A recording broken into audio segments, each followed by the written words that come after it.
प्रांजल ज्ञान गंगा में आप सभी का स्वागत है। कल हमने कथा में अर्जुन से युद्ध करने के विषय में कौरव महारथियों में विवाद की कथा को पढ़ा था। आज हम कथा में अर्जुन का दुर्योधन के सामने आना, विकर्ण और कर्ण को पराजित करना तथा उत्तर को कौरव वीरों का परिचय देना की कथा को पढ़ेंगे। तो कथा शुरू करते हैं। वैशंपायन जी कहते हैं, इस प्रकार जब कौरव सेना की व्यूह रचना हो गई तो तुरंत ही अर्जुन अपने रथ की घड़घड़ाहट से आकाश को गुंजायमान करते हुए आ गए। यह सब देखकर द्रोणाचार्य ने कहा, वीरों देखो, दूर से ही वह अर्जुन की ध्वजा का अग्रभाग दिख रहा है। यह उसी के रथ की घड़घड़ाहट है और उसकी ध्वजा पर बैठा हुआ वानर ही किलकारी मार रहा है। यह उत्तम रथ पर बैठा हुआ यह महारथी अर्जुन ही वज्र के समान कठोर टंकार करने वाले गांडीव धनुष को खींच रहा है। देखो, एक साथ ही ये दो बाण मेरे पैरों पर आकर गिरे हैं और दो मेरे कानों को स्पर्श करते हुए निकल गए। इस समय वे अनेकों अति मानुष कर्म करके वनवास से लौटा है, इसलिए इनके द्वारा वे मुझे प्रणाम करता है और मुझसे कुशल समाचार पूछता है। अपने बंधु बांधवों के अत्यंत प्रिय अर्जुन को आज हमने बहुत दिनों पर देखा है। इधर अर्जुन ने कहा, सारथे, तुम रथ को कौरव सेना से इतनी दूरी पर ले चलो जितनी दूर की एक बाण जाता है। वहां से मैं देखूंगा कि कुरुकुल धाम दुर्योधन कहाँ है। इसके बाद अर्जुन ने सारी सेना पर दृष्टि डालकर देखा, किंतु न दुर्योधन कहीं दिखाई नहीं दिया। तब वे कहने लगे, मुझे दुर्योधन तो यहाँ दिखाई नहीं देता। मालूम होता है कि वह दक्षिणी मार्ग से मोह लेकर अपने प्राण बचाने के लिए हस्तिनापुर की ओर भाग गया है। अच्छा, इस रथ सेना को तो छोड़ दो, उस ओर चलो जिधर दुर्योधन गया है। अर्जुन की आज्ञा पाकर उत्तर ने उसी ओर को रथ हाँक दिया जिधर दुर्योधन गया था। दुर्योधन के पास पहुंचकर अर्जुन अपना नाम सुनाकर उसकी सेना पर टिड्डियों के समान बाण बरसाने लगे। उनके छोड़े हुए बाणों से ढक जाने के कारण पृथ्वी और आकाश दिखाई देने बंद हो गए। अर्जुन के शंख की ध्वनि, रथ के पहियों की घड़घड़ाहट, गांडीव की टंकार और उनकी ध्वजा में रहने वाले दिव्य प्राणियों के शब्द से पृथ्वी कांप उठी तथा गौएं पूंछ उठाकर रमाती हुई सब ओर से लौटकर दक्षिण की ओर भागने लगी। वैशंपायन जी कहते हैं, अर्जुन धनुधारियों में श्रेष्ठ था। उसने शत्रु सेना को बड़े वेग से दबाकर गौओं को जीत लिया। इसके बाद युद्ध की इच्छा से वह दुर्योधन की ओर चला। कौरव वीरों ने देखा, गौएं तो तीव्र गति से विराटनगर की ओर भाग गईं और अर्जुन सफल होकर दुर्योधन की ओर बढ़ा आ रहा है, तो वे बड़ी शीघ्रता से वहां आ पहुंचे। कौरवों की उस सेना को देखकर अर्जुन ने विराट कुमार उत्तर से कहा, राजपुत्र, आजकल दुर्योधन का सहारा पाकर कर्ण बड़ा अभिमानी हो रहा है। वह मुझसे युद्ध करना चाहता है, अतः पहले उसी के पास मुझे ले चलो। उत्तर ने अर्जुन का रथ युद्ध भूमि के मध्य भाग में ले जाकर खड़ा कर दिया। इतने में चित्रसेन, संग्रामजितः, शत्रुशः और जय आदि महारथी वीर उसके मुकाबले में आ डटे। युद्ध छिड़ गया। अर्जुन ने इनके रथों को उसी प्रकार भस्म कर दिया जैसे आग वन को जला डालती है। जब वह भयानक संग्राम हो रहा था, उसी समय कुरुवंश का श्रेष्ठ योद्धा विकर्ण रथ पर बैठकर अर्जुन के ऊपर चढ़ाया। आते ही वह विपाठ नामक बाणों की वर्षा करने लगा। अर्जुन ने उसका धनुष काटकर रथ की ध्वजा के टुकड़े टुकड़े कर दिए।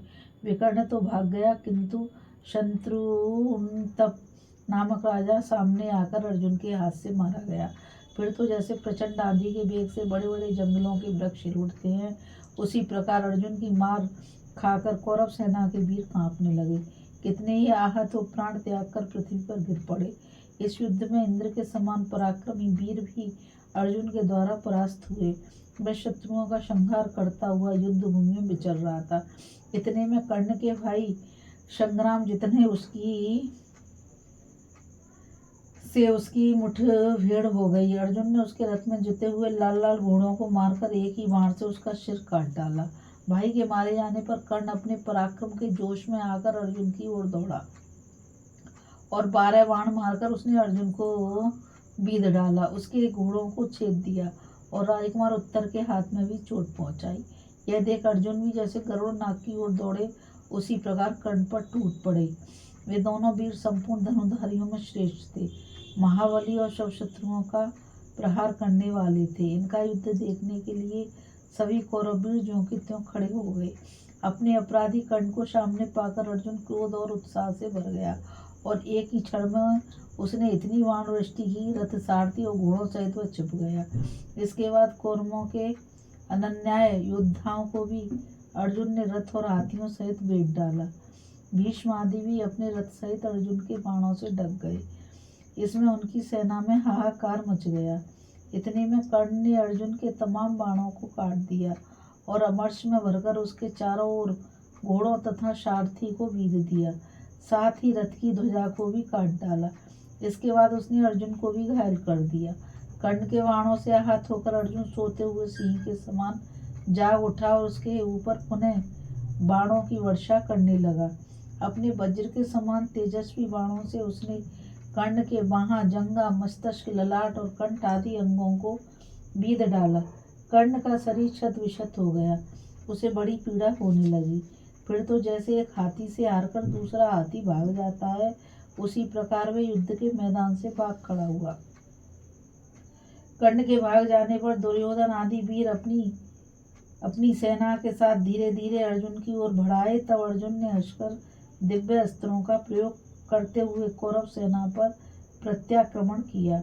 उस समय उस सेना के रथ, घोड़े, हाथी और कवच आदि में से कोई भी ऐसा नहीं बचा जिससे दो दो अंगुल अर्जुन के तीखे बाणों का घाव न हुआ हो। अर्जुन के दिव्यास्त्र का प्रयोग, घोड़ों की शिक्षा, उत्तर की रथ हाँकने की कला, पार्थ के अस्त्र संचालन का क्रम और पराक्रम देखकर शत्रु भी बड़ाई करने लगे। अर्जुन प्रलयकालीन अग्नि के समान शत्रुओं को भस्म कर रहा था। उस समय उसके तेजस्वी स्वरूप की ओर शत्रु आंख उठाकर देख भी न सके। उसके दौड़ते हुए रथ को समीप आने पर एक ही बार कोई भी शत्रु पहचान पाता, दोबारा उसे उसका अवसर नहीं मिलता, क्योंकि अर्जुन तुरंत ही उस शत्रु को रथ से गिराकर परलोक भेज देता था। समस्त कौरव सैनिकों के शरीर उसके द्वारा छिन्न भिन्न होकर कष्ट पा रहे थे। वह अर्जुन का ही काम था, दूसरे से उसकी तुलना नहीं हो सकती। उसने द्रोणाचार्य को 73, द्वेषा को 10, अश्वत्थामा को 8, दुशासन को 12, कृपाचार्य को 3, भीष्म को 60 और दुर्योधन को 100 बाणों से घायल किया। फिर कर्णी नामक बाण मारकर कर्ण का कान बीध डाला, साथ ही उसके घोड़े, सारथी तथा रथ को भी नष्ट कर दिया। यह देखकर सारी सेना तितर बितर हो गई। तब विराट कुमार उत्तर ने अर्जुन से कहा, विजय, अब आप किस सेना में चलना चाहते हैं? आज्ञा दीजिए, मैं वही रथ ले चलूं। अर्जुन ने कहा, उत्तर, जिस रथ के लाल लाल घोड़े हैं, जिस पर नीली पताका फहरा रही है, उस रथ पर बैठे हुए जो अत्यंत कल्याणकारी वेश में व्याघ्र चर्मधारी महापुरुष दिखाई पड़ते हैं, वे हैं कृपाचार्य और वही है उनकी सेना। तुम मुझे उसी सेना के निकट ले चलो और देखो, जिनकी ध्वजा में सुवर्ण कमंडल का चिन्ह है, वे ही हैं समस्त शस्त्रधारियों में श्रेष्ठ आचार्य द्रोण हैं। तुम मेरे रथ से इनकी प्रदक्षिणा करो। जब ये मुझ पर प्रहार करेंगे तभी मैं इन पर शस्त्र छोड़ूंगा। ऐसा करने से ये मुझ पर कोप नहीं करेंगे। इनसे थोड़ी ही दूर पर जिनके रथ की ध्वजा में धनुष का चिन्ह दिखाई देता है, यह आचार्य द्रोण का पुत्र महारथी अश्वत्थामा है, तथा जो रथों की सेनाओं में तीसरी सेना के साथ खड़ा है, सुवर्ण का कवच पहने, जिसकी ध्वजा के ऊपर सुवर्ण में हाथी का चिन्ह बना है, वही यह धृतराष्ट्र का पुत्र राजा सुयोधन है, जिसकी ध्वजा के अग्रभाग में हाथी की सुंदर श्रृंखला का चिन्ह दिखाई दे रहा है, यह कर्ण है। इसे तो तुम पहले ही जान चुके हो।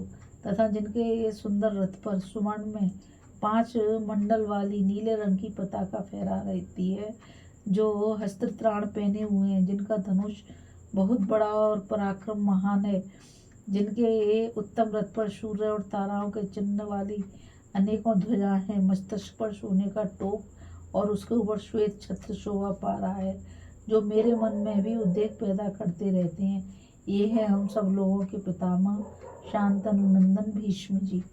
इनके पास सबसे पीछे चलना चाहिए, क्योंकि ये मेरे कार्य में विघ्न नहीं डालेंगे। अर्जुन की बातें सुनकर उत्तर सावधान हो गया और जहाँ कृपाचार्य का रथ खड़ा था, वहीं अर्जुन का रथ भी ले गया। अभी हम कथा में अर्जुन का दुर्योधन के सामने आना, विकर्ण और कर्ण को पराजित करना तथा उत्तर को कौरव वीरों का परिचय देने की कथा को पढ़ रहे थे। आगे कथा में हम आचार्य कृप और द्रोण की पराजय को पढ़ेंगे। इस कथा में बस इतना ही। कल फिर मिलेंगे एक नई कथा के साथ। जब तक के लिए मुझे गीता रावत को आज्ञा दीजिए।